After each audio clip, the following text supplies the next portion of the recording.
Alright, so today's Thursday, kicks off the Grand Design Rally here in Quartzsite, Arizona. It's been a weird couple of days, super strong winds, and then yesterday out of the blue, we got a bunch of rain overnight, rain for most of the day. It was freezing cold afterwards, so everyone just kind of stayed inside. But today, everything kicks off.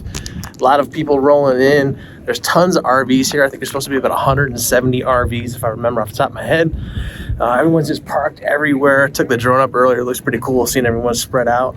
Because if you're not familiar with Quartzsite, it's out here in the middle of nowhere. Tons of BLM land, and we just kind of park around this fire pit and plant a flag and say, hey, we're having a rally here. So it's pretty cool. I'll have some more videos of the different events, a bunch of seminars, a lot of fun throughout the weekend, but should be a good time. Quartzsite.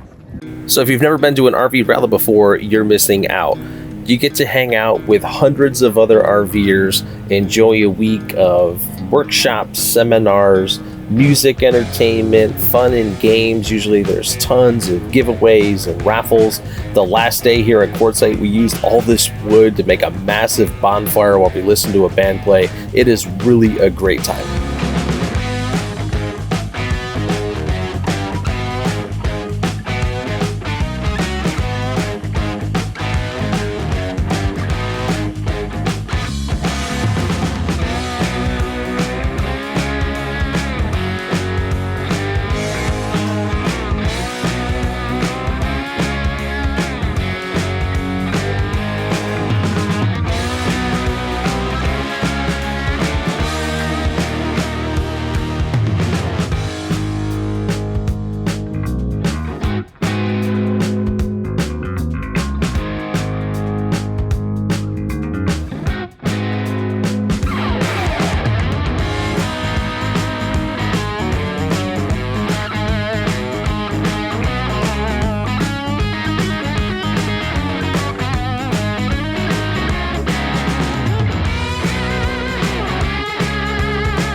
As you can see, there's always something to do at a Grand Design RV rally. Thanks so much to Jim and Ginny Hinkle for doing an outstanding job for this Quartzsite rally. If you're interested in attending a Grand Design rally, go to the address that I'm flashing on the screen right now. I will also put this link down in the description. Thanks so much for watching. If you want to follow along with our travels, please consider hitting that subscribe button, and we hope to see you down the road at the next rally.